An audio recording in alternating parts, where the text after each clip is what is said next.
Hey guys, just before we start the video, I want to remind you that a very small percentage of the people that watch my videos are subscribed, so if you haven't already clicked subscribe, I'd greatly appreciate it if you did. If you enjoy the video, also be sure to leave a like and share with anyone that's interested. I hope you enjoy. What's up guys, welcome back to Alliance War number 5. Sorry if I sound a little bit out of breath in this video, I just got back from the gym. And we are up against, I believe this is another Shell Alliance, which is a great time. I love being in Platinum 2, which is where we are at. Still in T2 Alliance War, and we have a little bit of an interesting team. We're going to go in with Quake as the centerpiece, along with White Magneto. And then we're going to look at some possible other synergies that I can use. It's going to be between Heimdall and Nick Fury. Just looking at the synergies available for White Mag, seeing if there's anything that I should take in besides him, because I was still on debate. But I end up going in with, we're going to look at Heimdall quickly to see if there's any better synergies. That Quake synergy does not affect anything, because I'm never going to need those evade charges because Quake already evades. Now we're just going to look at Heimdall. Heimdall doesn't give anything extra, so we're just going to go with, Nick Fury. We're going on path 9 to 3, and it should be a good time. To start off, we have this Mojo and Korg, and then we're going to be taking that Human Torch with my unduped 6-star rank 3 Nick Fury with no deep wounds. It's a fun time. We actually have 3 fights with him this Alliance War. None of them were assigned, but I decided to take him with Nick Fury instead of using Quake, because Quake all the time is kind of boring. Schadenfreude and Hazard Shift, Poison, and Incinerate, and they are running Protect as well, so it should be a good time. Quake will absolutely annihilate this fight, and I'm looking forward to watching it unroll. Here we have a little bit of a connection issues. I put the timer up there just so you can see how long these connection issues actually last, and it's a crazy amount of time. You should see the timer in the bottom right hand corner, and you can see that we are already at 30-ish seconds and it's still going. So this is going to be about a 35-second loading time period. Right there you can see it's 35:01, and now we are finally into this Mojo fight. Mojo can be a little bit sketchy with Quake. I decided to speed up every single Quake fight this Alliance for because it's just Quake, and it's one of the most boring champions to watch in the game in my opinion. But Mojo can be a little bit risky. You can see that he gains power every time he completes his prompts. So you just want to make sure that if you can not complete his prompts that you're not. Otherwise, he's really easy. I didn't get hit once this fight, and it was a great 1 minute fight. I think it was about 1:10 actually. Nope, it was exactly 1 minute. Okay, 1 minute on the dot. Good little fight, nice and short. A little bit scary, but it's kind of how I like my fights, personally. Going into this next fight is a Korg on Hazard Shift, special, I think it's Power Focus 1, and then Resistor. Basically just don't hit Korg. You guys have seen this fight before, so I put it on 1.8 times speed. Nice and easy, kind of a short fight. At this exact same time, I was doing incursions with Wade Thrillson. I'll have his channel linked in the description. Very, very nice guy. I do incursions with him off stream, and we were in the middle of a run, and I just had to Quake a 500,000 health Korg, and I think zone 12. Long fight, so I had plenty of practice and I was ready to take this Korg, and I do with no problem. I only get clipped once, which is alright. Basically, you just don't want to get hit this fight and you'll be okay. I made a couple mistakes, obviously, and I'm no perfect player, but I just do my best. We have 9 fights this war, I don't know if I mentioned that yet, along with 1 death somewhere in the middle of there. It's actually coming up, you guys will see it in a minute, but we decided to use Nick Fury for 2/3, and then we use Quake for the rest. White Mag's pre-fights for a Power Snack Doom, the Hazard Shift MODOK, which we'll be taking in Boss Island, and then we put one on the Apocalypse boss, but we are not taking the Apocalypse. Here we have a Buff and Balance Power Drain, a Matador, and I don't remember what that last one said, but we're just going to take it with Nick Fury, just for fun. A little bit of a longer fight, but I love using my Nick Fury whenever I can, even though he's not very good. As you can see, this torch is going down pretty fast. I take this fight with absolutely no issues. Human Torch is kind of a easy defender to take no matter where you place him, unless you have to use a Mystic, and then he's kind of annoying, but I think that Human Torch, especially with Protect, is not very good. I don't really understand the placement here when he's probably like top 5. I'm gonna say top 5 best Alliance War attackers you can use. It's probably Quake, Nick Fury, Torch, and then like, I don't know, Ghost maybe, or Corvus or something like that. But no, Torch is definitely one of the best options you can use in Alliance War, and that's kind of a stupid placement in my opinion. Void is up there as well. Now we have this Power Snack Doom. And everything that could possibly go wrong goes wrong here. We decided to use it with Quake. We throw in the White Mags pre-fight, of course. So now we are at 33% attack plus a 10% champion boost, which gives me like, I don't know how much more health, how much more damage. So we have like plus 40% attack, basically, is what I'm going to say. And, you know, everything that could go wrong goes wrong in this fight. As I was saying, we immediately start this fight off with a shock when I dex back because of Power Snack, and it, you know, sucks. Now he gets another shock on me, pushes him to a special one. He smacks me with that. I'm in the corner with a shock on me. Luckily, he doesn't heavy, and we're just going to Quake this fight all along. You know, already off to a bad, shaky start, and things only get worse in this fight. I end up dying in this fight, but in a very weird way, and it will actually come up a little bit later in the fight. I did a little bit of editing magic to it to make it more pleasurable to watch. You can just see we're quaking along here. Doom is going down, you know, pretty fast. We're doing about 15% per aftershock cycle, and he's already down to 50%, and then backup recovery will kick in this next aftershock cycle, pushing back up to 70% basically. And now I believe we have 3 more Quake cycles until the failure happens, to say it lightly. So we're just going along here, and next Quake cycle should bring him down to the threshold where everything starts to go wrong. Basically what happens is that Doom is hitting into us. He does 4 hits, and I accidentally do a 5th dex, and it costs me because he comes in and he punishes that last dex with a smacking. So right here is where it happens. 1, 2, 3, 4. I accidentally do a 5th dex. He comes in, he puts the shock on me, and bang! Backslap across the face. Quake is dead. There's the 2nd death of the season. It's a great time. I love being dead. It's a good time. We go back in, we fully heal up Quake. This was a stupid death. Everything, you know, just a dumb mistake that happened, but it's okay. We shake it off and we move on. We were actually going to finish this fight with Nick Fury. I wasn't really feeling Quake anymore. I was already sketched out, so I decided to just go in with Nick Fury and have a fun time. Did not play this fight, you know, good at all, but I ended up taking this fight down. You can see that we do fail a couple special 1 dexes here. Just absolutely just gave up, basically.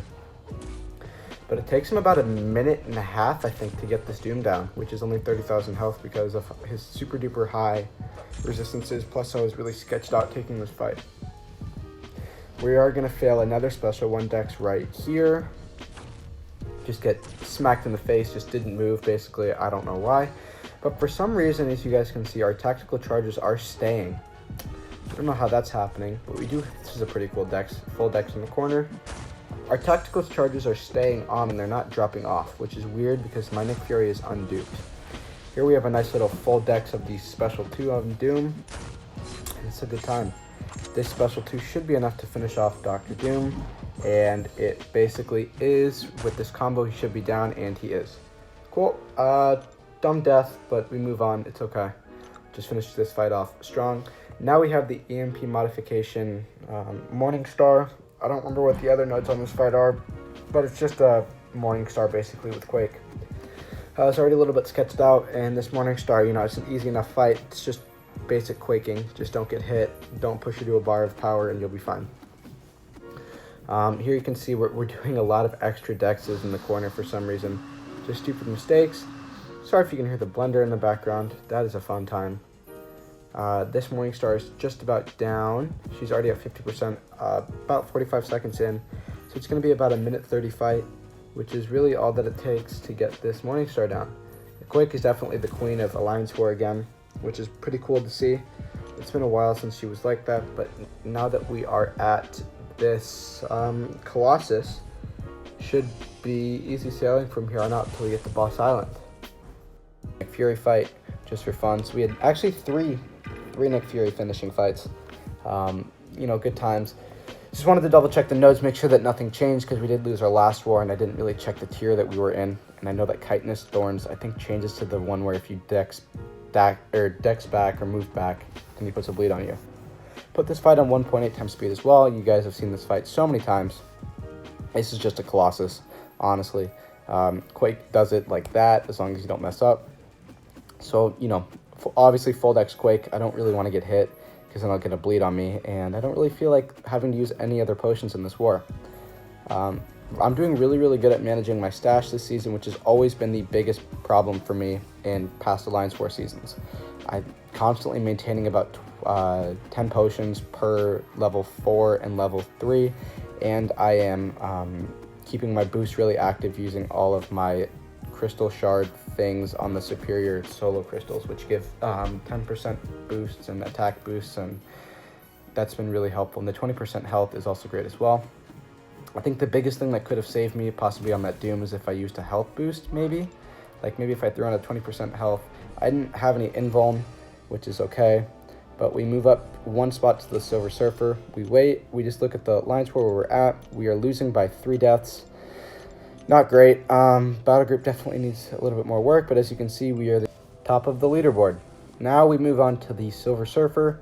Little iTunes notification right there that I paid for something. We decided to use Nick Fury for this fight. I wasn't really feeling Quake. You know, dying in Alliance War kind of just blows your confidence using characters, especially when it's someone who takes as much skill as Quake does.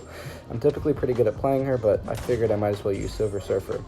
Unironically, we actually come out of this fight with higher health than what we started with. We went in with, I believe, 65%, but the armor breaks from Silver Surfer Special 1 and his heavy attack end up healing me a lot. So that's pretty cool. You know, this fight, it's going to take a little while because Nick Fury sucks when he's unduped and without deep wounds for the most part. I mean, he's okay. He's not great. You know, look at that 2k crit, under 2k crit with unduped Nick Fury. It's beautiful. It's, you know, spectacular. I meant to throw a special 2 there. Mismanaged my power. What's new? But, you know, we come out of this fight doing really good. At one point, we do end up getting trapped in the corner, but that's okay. I put this fight on normal speed just because it would be probably kind of fun to watch. But, sorry if you can hear the background noise behind me. Family's talking. Here, I thought he would possibly go unblockable. I didn't realize that it's only from his special 2, pretty sure. But overall, this is a super duper easy and pretty fun fight. I'd probably use Nick Fury for it again, even though Quake is faster and probably more safe. I love using my Nick Fury whenever I can, even though he's not very good. You can see that once we finally do get that special 2 going, it does a lot of damage. And look at those tiny, tiny bleeds. And they're doing some damage, which is good, but they're not doing the damage that they should from a 6-star rank 3. It doesn't really do him justice, but I guess it's what I get for having a terrible mastery setup.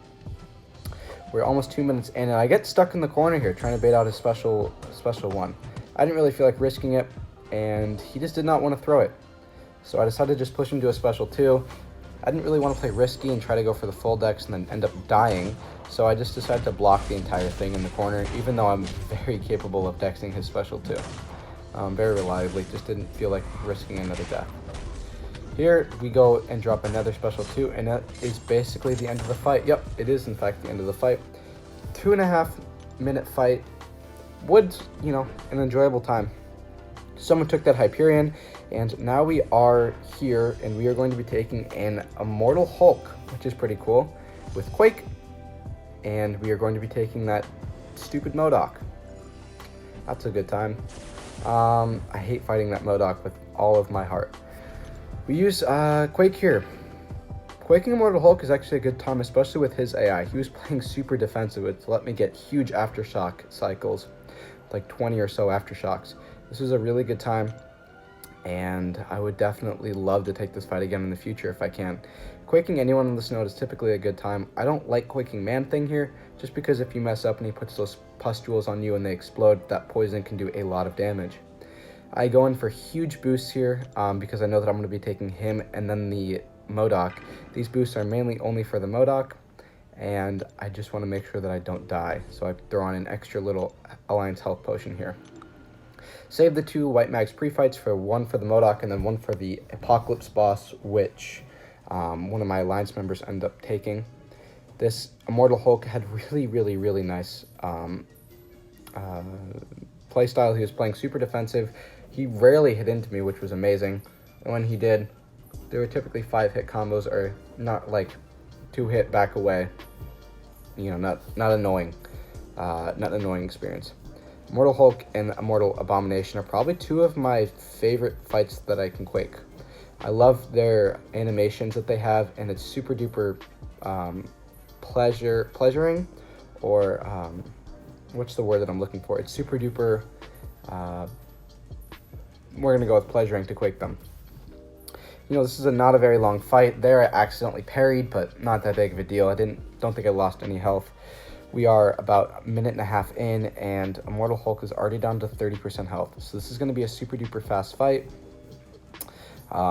Good times. I was considering just using Nick Fury for this fight again, but I think I probably would have timed out, because Nick Fury could barely take that Silver Surfer within the time period. I mean, I guess he probably could have taken the Immortal Hulk, but that regen that he got at the end, if it was a super duper potent amount, I probably would have ended up timing out if I didn't throw in a special 2 boost, skill special 2. There, Immortal Hulk goes down. 2-minute 20 fight. It's a good time. I enjoyed that fight a lot. We are the only person in Boss Island so far. Got these done super quick, and now we have this this annoying MODOK. Took this fight last war as well. We actually did a better job in this war, taking this fight than we did in the last one. We only got hit, I believe, once, and it did crit, but it didn't, really affect me that much. Just wanted to make sure that I had as many boosts on as I could, because I did not feel like dying to this guy. This is a pretty annoying fight to take, and I am probably the best Quake player in my battle group. Actually, I take that back. It's either between me or Spider Killer, who's another great player in my battle group. Love his enthusiasm towards the game, and he's a very fun person to have in my battle group. Here you can see that, we're doing a good job. I am dexing a lot of extra times versus what I should, but I just really don't want to get hit and don't want to die. MODOK is a pain, and he can easily kill you on this node if you don't play smart. Those concussions that I put on him with the stun immune are really nice, because they guarantee an evade every time he would hit into me while it's active, so that's a good time. There's the one hit that I take. It does 20%. So if I were to get hit by a full combo, and if somehow every single hit did crit, which I don't know if that's possible on MODOK. I think he has like a mechanic built into him where he only crits certain times. I'd probably end up dying, but as you can see, we are, a minute 30 in. He's down to 30%. Quick fight. Quick-ish, should I say. It felt like I was quaking him for an eternity. Doing a really good job playing Quake here. Again, another late night Quake fight, but it was a good time. I enjoyed it overall. This has been a longer Alliance War video, which is kind of nice. Gives you guys more content to watch when you do want to watch all of it. I really hope you guys do enjoy the video, but this is the last fight that we had this war, and then we're going to go in and view the stats and see how we did and see if we ended up winning the war or not. This guy goes down, and that's the end of my Alliance War. We went 9-1. You can see that we did end up losing this war. They had a higher defender diversity by 10, and they had 14 higher attack bonus. Our alliance is kind of really struggling with not dying that much. We're working on it slowly, but we're still in Platinum 2, and we're still in T2, but we can definitely be a P1 alliance if we just put the work in and we make sure that we play good. I ended up getting the #1 MVP in the alliance. We've gotten MVP 3 out of the 5 times, I believe, or it's been 2 out of the 5. Either way, it's been a great time. But that is the end of the video, guys. If you enjoyed it, please be sure to click subscribe, turn on that little bell icon so you get notified whenever I upload a video, and leave a like if you enjoyed it. I would greatly appreciate it if you shared the video as well. But that's all I got. I hope you guys enjoyed, and I'll see you in the next time. Bye.